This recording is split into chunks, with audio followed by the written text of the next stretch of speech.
இப்ப திமுக கூட்டத்துக்கு வர்ற ஒரு 100 பேரை எடுத்துக்குவோம், விஜய் கூட்டத்துக்கு வர்ற ஒரு 100 பேரை எடுத்துக்குவோம்.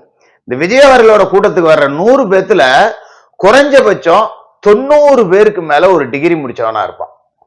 நீ திமுக கூட்டணியில தேர்னின்னு வச்சுக்கீங்க, பார் வச்சு நடத்துறவன், எங்கேயாவது பஞ்சாயத்து பண்றவன், கடப்பாக்கள் திருடுறவன், பொரோட்டாவுக்கு பாக்ஸிங் போடுறவன், அண்ணா பல்கலைக்கழக ஊப்பி ஒருத்தர் இருந்தானே அவன மாதிரி பெண்களை துரத்திட்டு அலையிறவன், இப்படிதான் ஒரு 80% பேர் இருப்பானுங்க.